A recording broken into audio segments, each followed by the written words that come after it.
Welcome back to the channel. In today's video we are going to talk about some new products that OM System has released today. This camera, the OM3, a new camera in the lineup of OM System, which is a beautiful retro design camera, and it's a wolf in sheep's clothing. You know, you would say a retro design camera, but technically it's almost identical to an OM1 Mark II. Almost everything an OM1 Mark II can do is inside this OM3, and that makes it a beautiful camera, and it's aimed for street photography. If you want to see more about this camera, then follow the link up here for my first impression video of this camera. It's not going to be an in-depth review with all the technical stuff, but mainly it's going to be a first impression. I took it into the city of Rotterdam yesterday for some images to test it out, and I wasn't allowed to show this camera to anyone, so I had to walk around with it in secret, the city of Rotterdam on a Saturday afternoon with a camera that no one's supposed to see. Well, it was torture, I can tell you that, and I couldn't film a video on location or anything because I was pulling way too much attention. But if you're interested in that, then follow that link and you will see it in a different video. So I deliberately made two different videos about the new products so that it's easier to find on YouTube. So one for the camera and one for the new lenses. So two new lenses that are going to be released. These are the old versions of the new lenses that are coming. This is the 25 1.8 and this is the 17mm 1.8. These are, I didn't get sample lenses that I could test, but there are Mark II versions coming from these lenses. What I've read and heard is that there is some new coating going to be in these lenses, and they are going to get metal bodies. So these are plastic and they are going to be metal, also black, so not silver.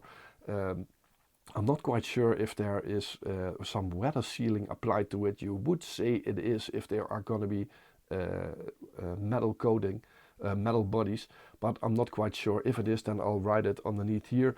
Then you will know it. I will find out tomorrow when I'm editing this video. So I couldn't test these, but mainly I don't think much has changed.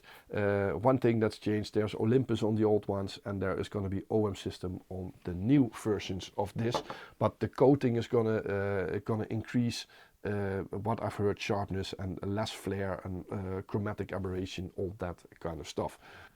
So the main lens that they introduced today and that we're going to look at in this video is this new 100-400 f5 to f6.3. If you look at the exterior of this lens, there is actually almost no change. It's almost identical to the old one, the old 100-400. They did change one thing. The lens color on this old 100-400 was very difficult to get off the lens. I know people struggled with it. It can be done. You can get it off. I have to have a look. You see, you can detach it, but it is quite difficult on this lens. If you've never done it before, then it's quite difficult. But with the new one, you can just completely unscrew this lens collar and take it off the lens. So that is possible. There's still an Aquaswiss compatible foot on this, so you can use it on your tripod if needed. But for the rest, on the exterior, the only difference is that there is OM System on it instead of Olympus. So why a Mark II version of this lens? What I've heard is that the weather sealing has been improved, and there is some new coating in this lens. But the main reason why they improved, what they improved in this lens, and is this version, the old one, does have stabilization in the lens, but it does not work together with the body. So it's not sync IS like other lenses like the 300mm f4 or the 150-400, or even cheaper lenses like the 12-100.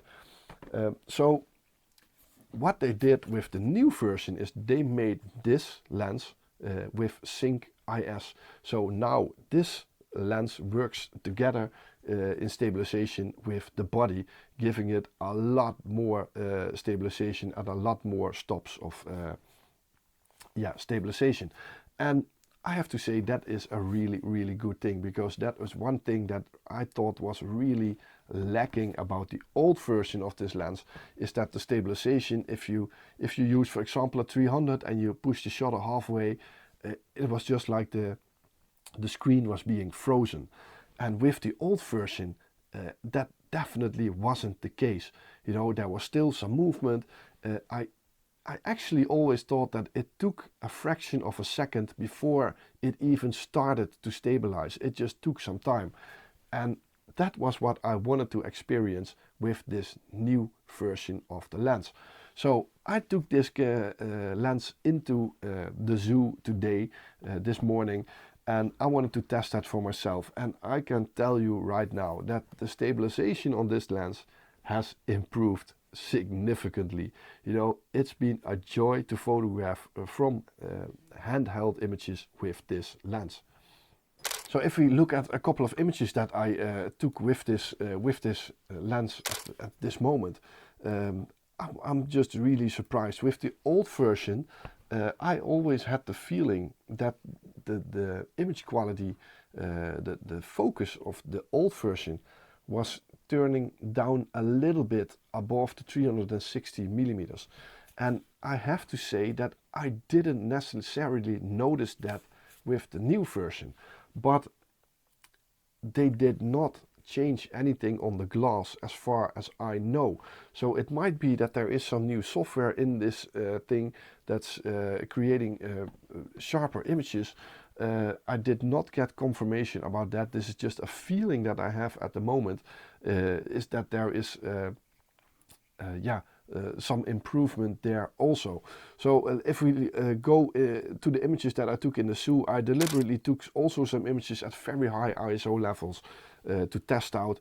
If you look at this beautiful bird here, you can see all the details in those feathers.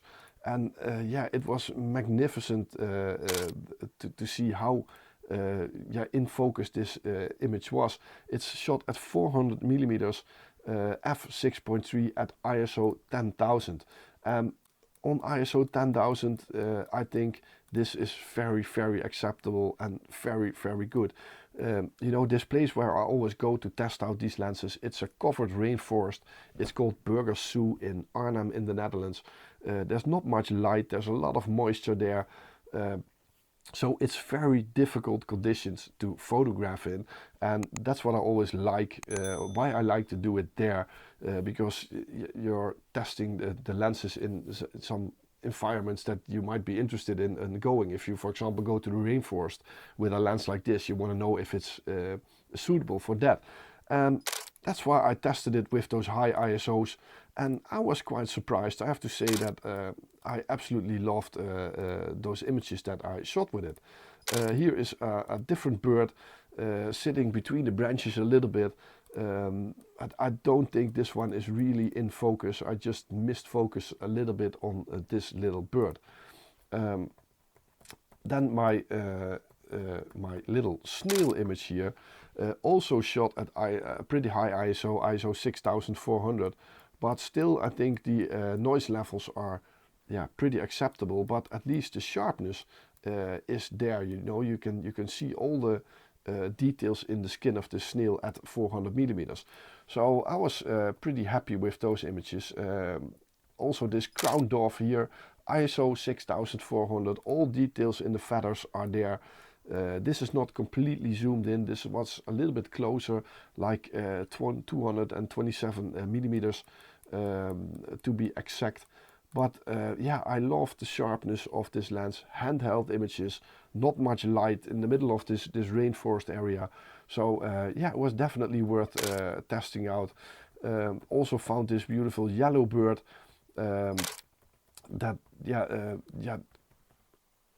Again, I was really surprised with the amount of detail that is visible in the bird like this. And I also tested it in the ocean. They have a pretty large ocean there, And if I look at it there, I just try to photograph a couple of sharks at extremely high ISO levels. So this is at ISO 32,000. I think I never shot an image on an ISO that high, but still with some AI noise reduction from Lightroom, I think the results are pretty acceptable. You know, this is handheld through an enormous thick layer of glass in a very, very dark area, very high ISO with a moving subject, and with a result like this, I think I'm pretty satisfied with that myself.